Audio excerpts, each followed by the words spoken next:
J'ai déjà abordé ce sujet en facecam, etc., etc., mais on me demande encore, on me dit encore, Adrien, est-ce que tu peux nous raconter comment t'as perdu ton permis? Et putain, mais comme je le dis, je l'ai déjà dit en live, je l'ai déjà dit en replay de live, je l'ai déjà dit en vlog, mais visiblement, il y a toujours des gens qui passent entre les mailles du filet et qui ne sont pas au courant de comment s'est passée la perte du permis de conduire. Donc je me suis dit, bon, au risque de me répéter à nouveau, donc ceux qui savent déjà ne regarderont peut-être pas cette vidéo, ils se diront oh bah je vais regarder parce qu'il y aura peut-être des détails supplémentaires, je ne sais pas, mais on va regarder de manière intéressée.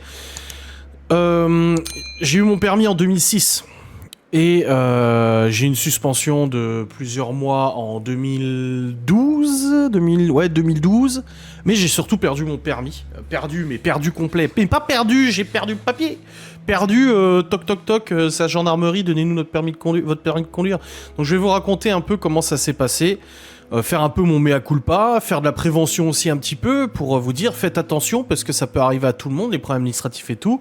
Voilà, je vais vous raconter un petit peu le cheminement de toute cette histoire. Aujourd'hui c'est réglé, hein, je suis passé au tribunal et tout ça. Aujourd'hui j'ai mon permis de conduire, j'ai mon permis moto aussi, j'ai mes 12 points, tout va bien, tatati tatata. Il faut savoir que en France vous avez le permis de conduire avec des points. Et entre 2000, parce que je sais que j'avais 12 points en 2012, entre 2012, parce que quand j'ai récupéré le permis, j'avais mes 12 points. Entre 2012 et 2018, j'ai cumulé plusieurs infractions au code de la route, notamment téléphone au volant. J'ai pris du coup 3, 6, 9 points pour le téléphone au volant. Surtout qu'il y en a une fois, c'était en sortie de péage sur autoroute, alors que j'ai le kit main libre dans la bagnole, mais j'avais le téléphone au volant, 3 points en moins. J'ai eu 3 points en moins aussi avec oreillettes. Ça venait de passer la loi, interdit aux oreillettes. Et le flic a fait demi-tour, machin, pour me gauler et tout. J'étais avec les impôts au téléphone en plus, s'il vous plaît. C'était pas le bon moment. Et troisième fois, c'était à arrêter un feu. J'ai pris le téléphone en main pour changer de musique. Et je me suis fait prendre 3 points en moins et tout ça. Les 3 derniers points, en fait, un jour, je suis allé à Paris et en rentrant de Paris, c'est la première fois que je testais Coyote sur le téléphone, j'ai fait un excès de vitesse qui m'a valu 3 points de moins sur le permis de conduire et je me suis fait arrêter, je me suis fait flasher et je me suis fait prendre aux jumelles et ils m'ont arrêté sur l'autoroute et tout ça. En plus, j'avais Coyote, j'ai dit putain, il a sonné après m'être fait prendre, je dis il est con ce truc. Et j'ai perdu les 3 points. Sauf qu'à ce moment-là, je me suis dit, je vais pas payer l'amende, parce que si je paye l'amende, il me restera 0 points sur mon permis de conduire. Je vais m'inscrire à un stage de récupération de points. Et ce qui est beau, en plus, dans tout ça, c'est que j'ai encore les emails. Hein. Stage de récupération de points. Il est là. Très exactement, le 5 février 2018, j'écris au stage de récupération de points en leur disant... Bonjour, en fait, le truc, je vais vous expliquer. J'ai pris un bon groupon pour participer à un stage de récupération de 4 mois sur le permis de conduire, 4 points sur le permis de conduire. Et ce stage, du coup, je l'ai pris le 26 septembre 2017. Voilà, 26 septembre 2017, payé 139 € et la valeur du coupon 245. Donc, je me dis, je ne paye pas l'amende tout de suite parce que sinon, ils me retirent les points et je me retrouve avec permis annulé. Donc, je vais faire un stage de récupération de points. Ensuite, je paye l'amende et il me restera du coup... des points sur le permis de conduire. Voilà un peu le deal. Je prends rendez-vous au stage de récupération de permis, de points, à Metz et tout ça, c'est 2 jours et tout ça, c'est chiant, mais je prends rendez-vous. Et sauf que 2 fois de suite, il m'annule le stage de récupération de points. Faute de participants, il m'envoie un mail en disant « c'est annulé, c'est annulé, c'est annulé ». Donc du coup, je les contacte en février 2018 en leur disant suite à l'annulation 2 fois de suite de mon stage de récupération de points, je n'ai pas eu confirmation de ma nouvelle réservation pour le 12 février. J'ai pourtant bien eu au téléphone une personne de chez vous qui m'a confirmé mon inscription suite à l'achat du groupon de l'année dernière. Mes coordonnées, c'est inscrit Adrien, blablabla, bâti. Ils ne m'ont jamais répondu à cet email. Et vous savez, au bout d'un moment, t'oublies, tu laisses passer les choses. Et c'est un peu ce qui s'est passé dans cette histoire de permis de conduire. C'est qu'en fait, j'aurais dû prendre les choses en main. Mais voilà, le travail, les enfants, la maison, la routine fait que... ça m'est passé un peu au-dessus de la tête et je me suis dit de toute façon cette amende je la paierai pas tant que j'aurais pas fait ce stage de récupération de points. Le problème c'est que quelques semaines, quelques mois après, cette amende a été payée. Donc c'est pas moi qui l'ai payée, mais elle a été payée quand même. Suite à un rappel de par courrier, tu reçois le courrier à mise en demeure, vous avez une amende à payer, hop, faut payer tout ça. Donc moi ne me rendant pas compte de ce qu'il fallait payer, parce que pareil on m'a dit faut payer cette facture, c'est un rappel, une amende et tout ça, je me suis dit bon... je paye l'amende, quoi, voilà. Mais je me souvenais plus, moi, que cette amende, c'était pour mes points en moins. Je ne me souvenais plus. Bref, je paie, voilà, comme je faisais, je fais un virement, blabla, et tout ça. Et puis là, les mois passent et tout. Je pars en vacances du coup en Crète, donc j'ai mon permis de conduire, il est là, machin, je le passe, je prends une voiture de location, pas de soucis, tout y quanti. Rentrée des vacances, du coup je rentre des vacances, et je vois dans la boîte aux lettres un avis de passage recommandé accuse réception, mais qui date d'il y a plus d'une semaine ou je sais plus combien de temps. Et je me dis, oh, un avis de passage, c'est bizarre. Bref, je me dis, bon, c'est trop tard, il a été renvoyé, parce que je crois qu'il le garde 5 jours ou je sais plus combien. Je me dis, bon, bah tant pis.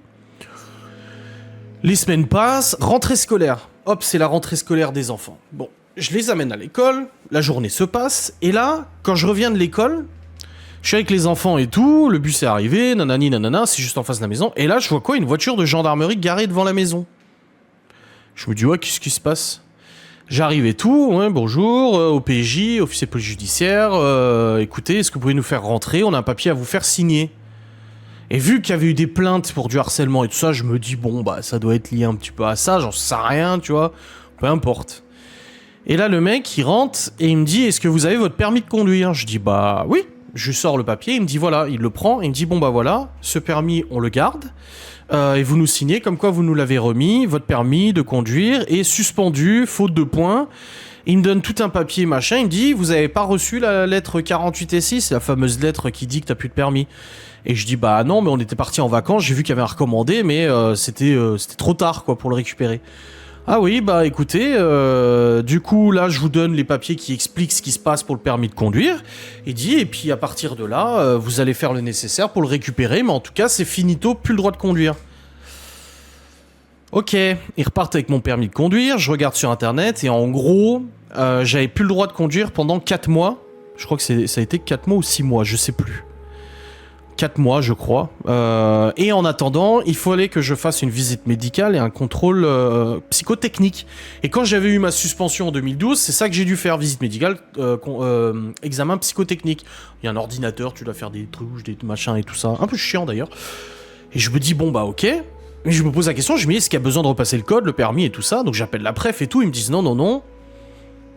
Apparemment si, mais moi ils me disent non, il y a juste visite médicale et test psychotechnique. Je me dis ok. J'avoue, et j'ai payé pour ça, hein, j'ai été condamné pour ça et j'ai payé une amende, j'ai continué de conduire. Tout simplement parce que, bah... je conduisais parce que... Putain, comment je peux dire ça sans qu'on m'emmerde? En gros, ça ne dérangeait personne que je conduise sans permis, ça me dérangeait pas plus que ça, je faisais juste attention, bah avec Waze et tout ça, hein, tu sais, je suis pas le seul à l'avoir fait, mais voilà, je continue de conduire parce que ça arrangeait tout le monde que je conduise, parce que le soir, le week-end, le machin, ou pour amener les gosses, voilà, j'étais la personne dans la famille qui aimait le plus conduire, et que ça ne dérangeait pas de conduire, voilà, ça ne dérangeait pas de conduire. Donc j'ai continué de conduire, machin et tout ça, voilà. C'est triste, mais c'est comme ça, j'aurais pas dû, ne le faites pas. Parce qu'après, vous payez cher. Moi, je vous le dis, vous pouvez aller en 11. Hein. Bref, je fais ma visite, mais je fais mon contrôle psychotechnique. Du coup, j'habitais encore dans le 54, en Meurthe-et-Moselle. Donc, je fais mon test psychotechnique à Briey. Pour ceux qui savent, c'est à la préfecture à Briey et tout ça. Donc, je fais mon test et tout. La personne me donne l'enveloppe souplie et me dit, voilà, maintenant, il faut encore passer la visite médicale et vous pourrez récupérer votre permis. Mais à ce moment-là, je me dis encore, mais je crois qu'il faut que je repasse le code. Mais j'étais pas sûr, parce que vu que j'avais déjà une suspension en 2012, c'était pas pareil, c'était pas faute de points, c'était un grand excès de vitesse. Je me dis, ah, mais c'est bizarre. Bref, peu importe. Je me dis, bon, bah voilà, j'ai passé le test psychotechnique, il me restera que la visite médicale. Mais entre deux, je déménage dans les Vosges. Donc, vu que je déménage dans les Vosges, je demande à la préfecture des Vosges comment ça se passe pour les examens. Est-ce que je peux faire ma visite médicale dans les Vosges et pas forcément en Meurthe-et-Moselle? Parce qu'il faut aller chez un médecin conseil agréé par la préfecture. Et là, on me dit non, non, vous pouvez aller dans les Vosges. On transférera le dossier du coup à la préfecture des Vosges. Il n'y a pas de souci. Et là, je crois que là, je pouvais déjà, si je passais, je pouvais déjà reconduire. J'avais le délai pour repasser tout ça, pour refaire la visite et tout. C'était bon. Je pouvais du coup reconduire. Donc je me dépêche et tout, je prends rendez-vous pour la visite médicale à Épinal, enfin c'est près d'Épinal, à Charmes je crois, bref. Je prends rendez-vous, je fais ma visite médicale, et là je demande au médecin conseil, je dis est-ce que je peux reconduire ou pas? Et il me dit bah écoutez, il regarde mes papiers, il dit je sais pas, et il dit je connais pas exactement, il dit mais pour moi c'est bon, et il dit parce que là on me demande si vous êtes apte à la conduite ou pas. Il me dit vu que le test psychotechnique était validé, il me dit, moi je vous donne un papier de la visite médicale qui dit que c'est bon, vous êtes apte à la conduite. Et je me dis, bah bingo, c'est bon, je peux reconduire légalement. Donc, content, Je sors de là, je me connecte sur le site ANTS et je refais une nouvelle demande pour récupérer mon permis de conduire. Donc je leur soumets du coup le psychotechnique, je leur soumets la visite médicale, je leur soumets justificatif de domicile, mensuration de mes couilles, tout ça. Bref, je leur donne tout. J'attends 1 semaine, 2 semaines, 3 semaines. Je reçois un mec comme quoi il dit votre truc est en cours d'instruction. Je me dis bon bah c'est bon, zébi. Et là du coup, je me fais arrêter par les flics. Je me fais arrêter, je leur explique, je leur dis écoutez, je leur sors mon papier visite médicale, j'ai regardé, c'est marqué apte à la conduite, j'ai fait toutes les démarches, maintenant j'attends juste que la NTS fasse quelque chose. Et il me dit est-ce que vous avez un mail d'ANTS qui vous valide votre demande? Je dis bah oui, et je lui montre. Et il me dit ah ouais c'est vrai. Je dis parce que nous c'est encore marqué que c'est invalidé. Je dis bah écoutez, je dis moi en tout cas, on m'a dit que c'était bon. Et le mec il me dit bon bah allez-y circulez 1 fois, 2 fois. Moi je me dis bon bah si ça avait vraiment pas été le cas, je pense qu'il me l'aurait dit. Je vais fumer un peu parce que je parle beaucoup et ma bouche ça sèche. Du coup ça m'arrive 1 fois, 2 fois, machin et tout ça, mais pas de problème particulier. À chaque fois on me dit oui bah c'est bon. Donc je continue de rouler comme ça toute l'année 2019, pas de problème et tout. Ma mère qui n'arrêtait pas de me dire ton permis de conduire, tu devrais peut-être appeler la préfecture, c'est pas normal qu'ils te l'aient pas restitué, tu devrais faire... Alors oui, ma mère là-dessus m'a toujours dit, tout le temps, à chaque fois que je l'avais au téléphone, tu devrais régler ton problème de permis. Et je lui disais, mais de toute façon, dans tous les cas, à chaque fois que je me fais arrêter, tout est bon. Donc je m'en fous, c'est qu'un papier, pour l'instant, j'ai d'autres choses à fouetter. 2019, séparation, gros bordel, fatigue absolue. Enfin voilà, vous voyez, vous savez très bien. Donc c'était compliqué. J'avais pas ma tête partout, je pouvais pas. Il y a des trucs qui me stressaient trop, qui me prenaient trop le chou, donc je préférais choisir, tu vois. Donc, je laisse pisser. Et là, en février 2020, je rentre de chez Laura. Je me fais de nouveau arrêter et j'explique au mec, voilà, j'ai le papier là, je leur montre le papier. Et le mec me dit, ouais, mais c'est quand même bizarre depuis que ça n'a pas été fait. Il me dit, écoutez, il me donne son adresse email, il me dit, envoyez-moi tout le dossier par mail. Il dit, moi, je vais regarder. Je rentre, je lui envoie tout le dossier par mail. Il m'a jamais répondu. Je me dis, bon. Je me reconnecte sur NTS et je vois qu'en fait, le dossier est toujours en cours d'instruction. Je me dis, il y a quand même un problème. Donc j'appelle la préf, machin, et personne n'est fichu de me dire ce qui se passe. À chaque fois que j'appelle la préf, ils me disent, au service permis, on me donne les horaires et tout ça. Ils disent, bah écoutez, je sais pas, oui c'est bizarre, oui on a bien votre demande. Si c'était pas valide, de toute façon on l'aurait annulé, je comprends pas, machin et tout. Bon. Et là, en 2020, ce qui se passe, c'est que on m'arrête plusieurs fois sur ma route pour emmener les enfants à l'école ou aller les chercher à l'école parce qu'ils ont été alertés que je prenais cette route, machin et tout ça. Donc, à l'époque où ça ne dérangeait pas que je roulais sans permis, là ça dérangeait. Donc du coup, je me suis fait arrêter 1 fois, 2 fois. Sauf que là, ça passe à la vitesse supérieure, c'est qu'on me dit non, vous n'avez pas le droit de conduire, vous n'avez pas votre permis. Et je finis du coup, je me rends à la gendarmerie le lendemain parce que je dis écoutez, je dois aller chercher mes gosses, est-ce que je peux venir demain plus tôt? Oui, pas de souci. J'y vais le lendemain matin. Et je suis tombé sur un gendarme. J'ai pas honte de le dire, pas peur de le dire, corrompu, certes. Parce que le mec m'a bitonné. Je lui dis comment vous savez que... Pourquoi vous nous avez arrêtés? Parce qu'il y avait un signalement de voiture volée qui ressemblait à celle de votre compagne. Sauf qu'aujourd'hui, mon avocat et moi-même avons appris que non. C'est juste que... Petit coup de fil, bras long, petit coup de fil, Sazinski, faut l'arrêter, machin et tout, pas de permis, machin et tout. On le sait, on a les preuves. Mais du coup, le mec, il m'a quand même aidé parce que... Je lui ai dit, écoutez, pour moi c'est valide. Il me dit non, faut que vous repassiez le code. Je dis mais pourtant à chaque fois que j'ai appelé après, on m'a dit que c'était bon. Il me dit non, il faut que vous repassiez le code. La loi elle est comme ça. Après une annulation, une invalidation, il faut repasser le code. Je dis mais je veux bien, mais le problème c'est qu'à chaque fois que je me suis posé la question, je me suis dit ça se trouve faut que je repasse le code. Et c'est le truc qui va débloquer machin. À chaque fois que j'ai voulu m'inscrire avec mon numéro NEPH, le NEF là, le numéro de permis, ça me disait à chaque fois que non, il était pas valide pour s'inscrire à un examen. Donc je dis au mec, je dis mais je n'arrive pas à m'inscrire. Et devant lui. Je lui dis ça, et devant moi, il prend l'ordinateur de la gendarmerie, il va sur le site pour reprendre rendez-vous à la poste, et hop, ça lui sort que mon numéro 9 n'est pas valide. Et là, il me dit, ouais, il y a quand même un gros problème, sans déconner, merci. Il me dit, bon, je dois quand même vous verbaliser pour la conduite sans permis, j'envoie au procureur et tout ça, donc c'est pour ça que je suis passé au tribunal. Il me dit, écoutez, appelez ce numéro-là, c'est une ligne directe pour le département des transports et des territoires, ou je sais pas quoi, appelez-les, ils pourront peut-être vous renseigner. Et je m'en souviens, je les appelle, et ils me disent, écoutez, on va se renseigner, c'est bizarre. Nous sommes lundi. Je m'en souviens, il faisait beau, machin. Nous sommes lundi. Je reçois l'appel l'après-midi du département des transports qui me dit, Monsieur Sainski, c'est bon, on a remis la main sur votre dossier. Écoutez, il y a une bonne nouvelle et une mauvaise nouvelle. Je dis, dites-moi, je veux juste que cette histoire de permis soit réglée. Si je dois payer, si je dois faire... Je m'en fous, je le fais. Et elle me dit, en fait, la bonne nouvelle, c'est qu'en fait, on sait ce qui s'est passé. Et que ça va pouvoir être réglé. La mauvaise nouvelle, c'est que vous allez devoir repasser le permis, le code et le permis de conduire. Je dis, expliquez-moi ce qui s'est passé. Elle me dit, mais en fait, quand vous avez déménagé dans les Vosges et vous avez fait votre visite médicale dans les Vosges, la préfecture des Vosges a demandé le transfert de mon dossier d'invalidation de permis depuis la Meurthe-et-Moselle. Ce dossier, c'est juste perdu. Sauf que vu qu'il s'est perdu, donc c'est faute partagée parce que ils ont perdu le dossier et moi, j'ai trop laissé traîner. Et ben, je suis sorti du délai légal pour pouvoir récupérer mon permis juste en repassant le code. Et je lui ai dit, mais si j'avais su, je l'aurais repassé le code. Enfin, je veux dire, si j'avais su que le dossier était paumé, moi, je vous aurais renvoyé les docs, je scanne tout. Elle me dit, oui, donc, mais là, c'est trop tard. Elle me dit, on peut plus rien faire.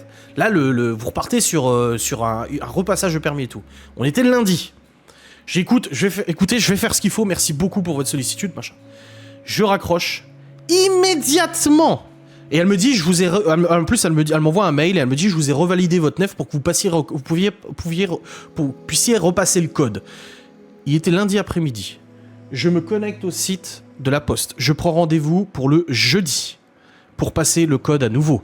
Du coup, j'ai passé lundi, mardi, mercredi, jeudi à faire des sessions de code comme un taré, à speedrun toutes les sessions de code d'une application, à me bourrer le crâne pendant 4 jours. Jeudi, j'arrive, je passe le code, je l'ai. Bon, nickel. Le jour même, j'appelle une auto-école et je lui dis, est-ce que je peux passer en candidat libre? Elle me dit, non, c'est compliqué, machin, faut trouver quelqu'un qui prête une voiture, des auto-écoles, machin. Et elle me dit, passez à l'auto-école, on va voir ce qu'on peut faire. J'y arrive, en plus la meuf, elle me connaît parce qu'elle suit les vidéos, et elle me dit, bon, on doit quand même, on vous fait le dossier, je sais pas en combien de temps on va pouvoir vous faire passer le permis, parce qu'il y a des listes d'attente et tout ça, c'est pas facile, on était le jeudi, hein, donc ça faisait juste 3 jours qu'on m'avait appelé pour dire qu'il fallait tout repasser. Elle me dit, mais il va falloir payer pour des leçons de conduite parce qu'il faut qu'on voit un peu votre niveau. Parce que ça se trouve, même après 15 ans de permis, je conduis peut-être comme une grosse merde. Donc elle me dit, écoutez, on paye les frais d'inscription, 100 balles, plus 2 leçons, donc 150 balles, une leçon d'évaluation, une leçon de conduite. Elle me dit, et comme ça, au moins, on voit un petit peu où vous en êtes et tout. Bon, je sors la CB, je paye. J'ai pas le choix, de toute façon, faut que je le fasse. Je fais ma leçon d'évaluation, tout va bien. Le mec, il me dit, ouais, nickel, vous pouvez passer le permis et tout. Donc je lui dis à la dame, je lui dis, écoutez, quand est-ce que vous avez de la place? Parce qu'il faut que je le passe le plus vite possible. Moi, j'étais vraiment comme ça. Surtout que j'étais convoqué au tribunal, genre 1 ou 2 mois après, que j'avais déjà pris un avocat, et que c'était important que j'aille au tribunal avec le permis de conduire en disant, écoutez, voyez bien, une fois que mon dossier s'est débloqué, en quelques jours, j'ai fait tout ce qu'il fallait pour retrouver mon permis de conduire. Donc ça prouve bien ma bonne foi, et ça prouve bien le fait que c'est pas que je voulais pas le passer, ou je voulais pas le payer, c'est que je ne savais pas ce que je devais faire. Donc, je fais ma leçon. La semaine d'après, une semaine après, elle m'appelle et elle me dit, bon Adrien, j'ai besoin de quelqu'un qui... une auto-école, pas concurrente, mais une collègue d'une autre auto-école, a une place où elle aimerait avoir un résultat positif pour ses chiffres, ses stats, machin. Elle dit, toi, on sait que tu l'auras, ton permis, est-ce que ça te dérange de passer avec cette auto-école-là? Elle dit, je serai là quand même, mais ça sera sa voiture à elle, machin. Elle me dit, c'est une autre voiture que celle que t'as roulée. Je m'en fous, moi, tu peux me faire rouler même sur une R5, je le ferai, quoi. Et elle me dit, voilà, donc ça sera, je crois que c'était le mercredi... Non, c'était le vendredi. Vendredi ou samedi. Elle me dit, tu le passes si ça te va. Donc, même pas une semaine après, je passe de nouveau mon permis de conduire, tout se passe bien, et 2 jours après, je reçois le résultat, ouais, c'est bon, t'as ton permis, tu peux rouler et tout ça. Putain! Plus de 2 ans après tout ce début du bordel, j'ai enfin récupéré mon permis de conduire.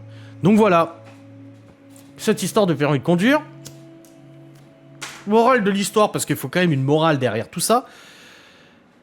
Si vous n'avez pas de réponse de la préfecture, inquiétez-vous.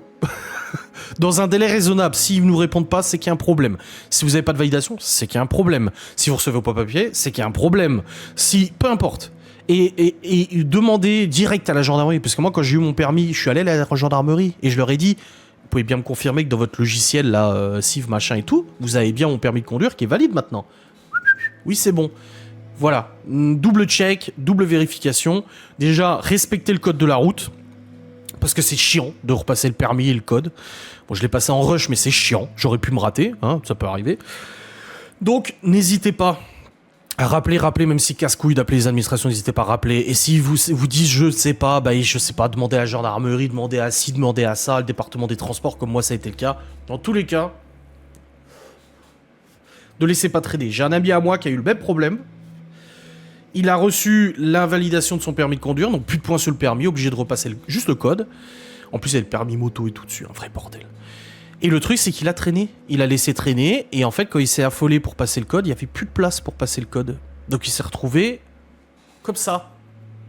Donc du coup, pour revalider son F, parce que pareil, il a pas revalidé son F, donc il s'est retrouvé limite au niveau du délai pour repasser le code. Donc il a failli perdre son permis connement parce qu'il était hors délai. Et je crois que c'est 1 an le délai, il me semble. T'as 1 an en fait pour refaire les démarches et tout ça. Donc moi j'avais fait toutes les démarches qu'il fallait, sauf le code qu'on m'avait pas dit. Et en plus de ça, ils m'ont paumé le dossier parce que moi quand j'habitais dans les Vosges, j'appelais la préf, ils me disaient ah bah je sais pas. De toute façon, si vous avez fait la démarche sur NTS, que c'est marqué en cours d'instruction, c'est que c'est bon, et nanani, nanana. Bref, voilà un peu ce délire de permis de conduire. Dans tous les cas, maintenant c'est bon, c'est réglé. J'ai le permis moto, j'ai mis 12 points, tout va bien. Et puis voilà. Bref, j'espère que cette vidéo a répondu un petit peu à quelques questions que vous étiez susceptibles de vous poser. Et comme je vous dis, soyez corrects sur la route. Franchement, c'est chiant de repasser le permis. Mettez pas en danger les autres ni vous-même. Voilà, je suis pas le mieux placé pour le dire, mais en tout cas, c'était un sacré bordel administratif cette histoire. C'est pour ça qu'à chaque fois qu'on me demande, je dis bah en fait c'était un bordel administratif. C'est que oui, et de mon côté à moi où la tête remplie de plein de problèmes, j'ai laissé un peu pisser en me disant de toute façon c'est bon, ça fait 2-3 fois que je me fais arrêter, à chaque fois ils me disent que tout va bien, donc c'est bon. Mais non, affolez-vous et faites ce qu'il faut parce que franchement l'État après il vous lâche pas et j'ai payé. J'ai payé une belle amende pour cette histoire, voilà. Bref, des bisous, salut.